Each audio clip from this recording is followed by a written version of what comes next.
हम चूड़ी टाइट कर देंगे। तो ये बाबा साहब का संविधान है, चूड़ी ढीली करनी हमें भी आती है। ये बाबा साहब का संविधान है। ये ना भूले, वाजपेयी अगर कब्जा करना चाहते हैं तो ये बाबा साहब का संविधान है, तुम चूड़ी टाइट करो, हम चूड़ी ढीली करना चाहते हैं। हाँ, साथियों, जो पिछले दिनों में जो भी चीजें हुई हम सभी ने देखी और सभी ने समझी भी, लेकिन सबसे अहम जो सवाल आज हमारा वो है, हमारा है प्रशासन से। क्या प्रशासन इस तरीके से दबाव में आके कार्य करता है कि जो चीजें प्रशासन को एक ईमानदारी से और निष्पक्ष भाव से करनी चाहिए थी वो चीजें नहीं हुई। उसका जीता जागता उदाहरण है ये जजमेंट। जो जजमेंट हमारी माननीय अदालत ने दी है, उन्होंने यही कहा है कि सारी चीजें इसमें इलीगल हुई हैं और एक भी डॉक्यूमेंट उनके पास नहीं पाया गया। मतलब कि आप सभी समझ सकते हैं, क्या हमारे विपक्ष में अगर कोई आवाज उठाएगा, उसकी आवाज को दबाने की, उसकी आवाज को कमजोर करने की हर संभव हमारी सरकार करती रही और आगे भी करती रहेगी। लेकिन मैं धन्यवाद करता हूं बाबा साहब के दिए हुए संविधान का, जिनकी वजह से वो अपने मंसूबों में कामयाब नहीं हो पाए। लेकिन आज हमारा जो मेन मुद्दा यही है, हमारे करनाल प्रशासन से भी यही है कि क्या आज एक आम नागरिक अपने अपने प्रशासन पर विश्वास नहीं कर सकता? क्या जो सत्ताधारी लोग हैं, क्या वही उनकी तनख्वाह देते हैं? क्या हमारा कोई कंट्रीब्यूशन नहीं है? क्या हमारे पैसे से, टैक्स से या हमारे किसी भी चीज से उनका कोई, हम प्रशासन की कोई रोल नहीं है? तो आज सबसे जो मौजूदा हमने देखा, हमारे पत्रकार साथियों के साथ भी समय समय पर ये चीजें होती आई हैं। जो भी सरकार के खिलाफ आवाज उठाता है उसके साथ ही यही चीजें होती है। सबसे पहली चीज मैं आपको बता देता हूं, इन्होंने 21 तारीख को एफआईआर दर्ज करी थी, 2 धाराएं इन्होंने लगाई थी। लेकिन 23 तारीख को वो कौन सी हमारे विधायक की किसकी मजबूरी थी जिसके कारण दोबारा से एक और जो नॉन अवेलेबल ऑफेंस, एक और धारा इन्होंने 23 तारीख को ऐड कर दी? क्या इतनी छोटी मानसिकता के ये आरएसएस की विचारधारा के लोग, जो थोड़ा सा भी सहनशीलता जिनके अंदर नहीं है, जो इस तरीके से जो है विपक्ष की आवाज को बंद करना चाहते हैं? तो दूसरा, फिर आप सभी ने देखा उनके सारे डॉक्यूमेंट मांगे गए, उनपे नोटिस देना होता है, ना नोटिस दिया गया। तो हमारे करनाल के मुखिया है, पूरे इसके प्रशासन को देखने वाले, उनकी जिम्मेवारी बनती है ये कि किसी को भी जबरदस्ती से इस तरीके की हरकत ना हो। सीआईए उठा के ले जाए, दिन दहाड़े यहाँ पे घरों में, शादियों वाले घरों में गोलियां चलती हैं। क्या हमारे यहाँ दिन दहाड़े लूटपाट होती है, अपराध चरम सीमा पे दिन रात गोलियां चलती हैं? लेकिन विपक्ष में जो इनकी पोल खोलने का काम करता है उनके खिलाफ ये मुकदमे दर्ज करते हैं। लेकिन ये चिंता का विषय बिल्कुल है और ये सोचते हैं कि इन चीजों से आवाज दबा दी जाएगी, लेकिन आवाज बिल्कुल नहीं दबेगी। दूसरा जी, बहुत आज एक और इंपॉर्टेंट मुद्दा, ये तो है ही, चलिए इन्होंने जो करा ये करेंगे, लेकिन पूरी मजबूती से मैं अपने नेता भाई वीरेंद्र सिंह राठौर जी का बार बार धन्यवाद करूंगा, जो पूरी मजबूती से इस लड़ाई में हमारे साथ खड़े रहे और आगे भी पूरी मजबूती के साथ इनकी पोल खोलने का काम भाजपाइयों की हम करते रहेंगे। और मैंने पहले भी कहा है कि अगर युवा कांग्रेस के रहते भाजपा के सभी लोगों का या भाजपा के नेताओं का, भाजपा के विधायकों का हमने बीपीआई ना रखा तो लानत हमारी युवा कांग्रेस पे। इसी तरीके से लोगों की, आम जनों की आवाज पूरी मजबूती के साथ सड़कों पे उठाई जाएगी। इन्होंने देख लीजिए, सारे, हर किसी एक भी एक्सपेक्ट हम ऐसे ले सकते जिसमें इनसे लोग खुश हैं। दूसरा जी, ये कहते हैं हिंदू होने की बात करते हैं, ये भी आज हम खुलासा करना चाहेंगे। नहीं, क्वैश नहीं हुई, कोर्ट ने ये कहा कि इलीगल अरेस्ट, आप कैसे अरेस्ट कर सकते हो किसी को? नहीं नहीं, वो अभी जो है इलीगल अरेस्ट घोषित किया है। दूसरा जी, हिंदू होने की बात करते हैं, अभी फिलहाल में ही दिल्ली में 1400 साल पुराना मंदिर झंडे वाला में जो तोड़ा गया है, किसके लिए? आरएसएस की पार्किंग बनाने के लिए, आरएसएस हेडक्वार्टर की पार्किंग बनाने के लिए। तो ये जो दोगलापन इन आरएसएस वालों के अंदर, आज क्यों ये आरएसएस वाले नहीं खड़े होते? क्यों आज हमारे उन मंदिरों को तोड़ा जा रहा है? लेकिन ये टारगेट कर करके चीजों को करते हैं। आज पूरे करनाल की भी जिम्मेदारी बनती है इनसे सवाल पूछने की कि आप अब जो ये झूठ का फरेब डाल के रहते हैं, तो जवाब दीजिए कि वो मंदिर क्यों तोड़ा जा रहा है? क्या आरएसएस का पार्किंग लॉट इतना ज्यादा जरूरी है कि मंदिर को, 1500 साल पुराने मंदिर को तोड़ा जा रहा है? ये हमारे मुद्दे। हमारे साथ अशोक भाई या रोड समाज से आते हैं, अशोक भाई भी हमारे अपने विचार रखेंगे। इस घटना से आपको ये तो मालूम हो गया कि कौन अपना है कौन पराया, क्योंकि आपके अपनों ने ही हाथ मना कर दिया। देखिए, नई नई चीजें हैं जो अगली बार ऐसा नहीं होगा, अगली बार से कुछ भी ऐसा इस तरीके की हरकत नहीं होगी। और ये चीजें हमने बिल्कुल अच्छी तरीके से समझी है और जानी है। लेकिन आगे से ऐसी गलती नहीं होगी। अगर आगे से भी ऐसी गलती होंगी तो फिर उन पे जो है हमारा बिल्कुल कार्रवाई करने का एक अलग सेल बना हुआ है, वो कंप्लेंट उस हिसाब से फिर आगे फॉरवर्ड। दोनों प्रधानों ने ध्यान दिए हैं कि ये गलत किया था। उसके बाद भी दिया कोई नहीं, उसके बाद भी दिया नहीं है, अब देंगे नहीं। वो चीजें जो है वो कई बार जल्दबाजी में याद हो जाती हैं, चीजें आगे से नहीं होंगी। इस चीज का भी मैं आप लोगों को सुनिश्चित करता हूँ। सारी कांग्रेस एक है, तो इसमें कोई बात हाँ, बिल्कुल। अशोक है जी, रोड समाज चाहते हैं अशोक जी बोल रहे हैं। किस तरह ये देश विरोधी ताकतें जो बाबा साहेब भीमराव अम्बेडकर के बनाए हुए संविधान को और महात्मा गांधी के बनाए संविधान को खत्म करना चाहती है। लोकतंत्र में सबको अपनी आवाज उठाने का हक है। जब ये देश के प्रधानमंत्री इस सत्ता में झूठ बोलकर आए थे कि हम युवाओं को हर साल 2 करोड़ नौकरी देंगे, अब कहाँ है नौकरी?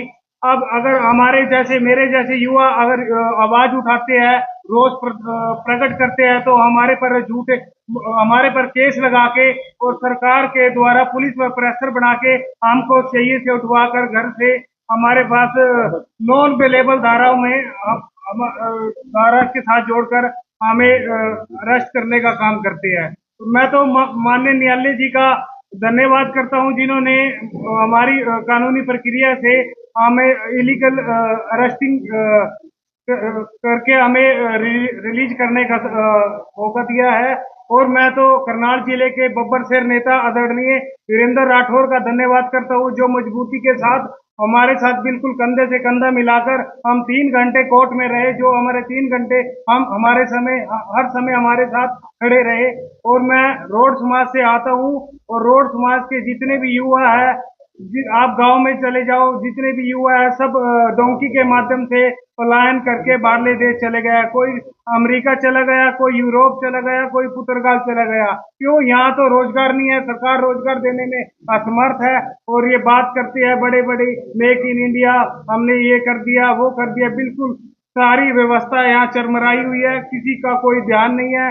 ये तो रजत जी का एक डायलॉग है कि झूठ बोलो सुबह शाम, पकड़े जाओ तो जय श्री राम। तो इन लोगों को तो नोटबंदी में इन्होंने तो फैमिली आईडी में लोगों को जाके रख दिया है कि लोगों का दिमाग इस तरफ डाइवर्ट ना हो कि लोग अपने रोजगार के लिए प्रोटेस्ट करें। अगर ये प्रोटेस्ट करते हैं तो इसी तरह इन पर केस बना के इनको अंदर गिरने का काम किया जाता है। देखिए, दूसरा इन्होंने एक बात और कही थी, आप सभी के सामने कही थी और मीडिया के सामने कही थी कि हम चूड़ी टाइट कर देंगे। तो ये बाबा साहब का संविधान है, चूड़ी ढीली करनी हमें भी आपकी। ये बाबा साहब का संविधान है। ये ना भूले वाजपेयी अगर कब्जा करना चाहते हैं तो ये बाबा साहब का संविधान है, तुम चूड़ी टाइट करो, हम चूड़ी ढीली करना चाहते हैं। जय हिंद, जय भारत। हम चूड़ी टाइट कर देंगे। तो ये बाबा साहब का संविधान है, चूड़ी ढीली करनी हमें भी आपकी। ये बाबा साहब का संविधान है। ये ना भूले वाजपेयी अगर कब्जा करना चाहते हैं तो ये बाबा साहब का संविधान है, तुम चूड़ी टाइट करो, हम चूड़ी ढीली करना चाहते हैं। साथियों, जो पिछले दिनों में जो भी चीजें हुई हम सभी ने देखी और सभी ने समझी भी, लेकिन सबसे अहम जो सवाल आज हमारा वो है, हमारा है प्रशासन से। क्या प्रशासन इस तरीके से दबाव में आके कार्य करता है कि जो चीजें प्रशासन को एक ईमानदारी से और निष्पक्ष भाव से करनी चाहिए थी वो चीजें नहीं हुई? उसका जीता जागता उदाहरण है ये जजमेंट। जो जजमेंट हमारी माननीय अदालत ने दी है, उन्होंने यही कहा है कि सारी चीजें इसमें इलीगल हुई हैं और एक भी डॉक्यूमेंट उनके पास नहीं पाया गया। मतलब कि आप सभी समझ सकते हैं, क्या हमारे विपक्ष में अगर कोई आवाज उठाएगा, उसकी आवाज को दबाने की, उसकी आवाज को कमजोर करने की हर संभव हमारी सरकार करती रही और आगे भी करती रहेगी। लेकिन मैं धन्यवाद करता हूं बाबा साहब के दिए हुए संविधान का, जिनकी वजह से वो अपने मंसूबों में कामयाब नहीं हो पाए।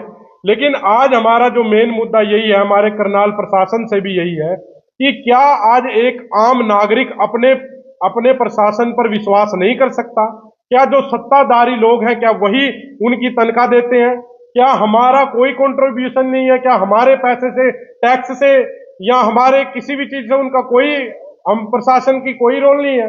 तो आज सबसे जो मौजूदा हमने देखा, हमारे पत्रकार साथियों के साथ भी समय समय पर ये चीजें होती आई हैं। जो भी सरकार के खिलाफ आवाज उठाता है उसके साथ ही यही चीजें होती है। सबसे पहली चीज मैं आपको बता देता हूं, इन्होंने 21 तारीख को FIR दर्ज करी थी। 2 धाराएं इन्होंने लगाई थी, लेकिन 23 तारीख को वो कौन से हमारे विधायक की किसकी मजबूरी थी जिसके कारण दोबारा से एक और जो नॉन अवेलेबल ऑफेंस एक और धारा इन्होंने 23 तारीख को ऐड कर दी। क्या इतनी छोटी मानसिकता के ये आरएसएस की विचारधारा के लोग जो थोड़ा सा भी सहनशीलता जिनके अंदर नहीं है, जो इस तरीके से जो है विपक्ष की आवाज को बंद करना चाहते हैं। तो दूसरा फिर आप सभी ने देखा उनके सारे डॉक्यूमेंट मांगे गए, उन पे नोटिस देना होता है, ना नोटिस दिया गया। तो हमारे करनाल के मुखिया है, पूरे इसके प्रशासन को देखने वाले, उनकी जिम्मेवारी बनती है ये कि किसी को भी जबरदस्ती से इस तरीके की हरकत ना हो। सीआईए उठा के ले जाए, दिन दहाड़े यहाँ पे घरों में, शादियों वाले घरों में गोलियां चलती हैं। क्या हमारे यहाँ दिन दहाड़े लूटपाट होती है, अपराध चरम सीमा पे दिन रात गोलियां चलती हैं, लेकिन विपक्ष में जो इनकी पोल खोलने का काम करता है उनके खिलाफ ये मुकदमे दर्ज करते हैं। लेकिन ये चिंता का विषय बिल्कुल है और ये सोचते हैं कि इन चीजों से आवाज दबा दी जाएगी, लेकिन आवाज बिल्कुल नहीं दबेगी।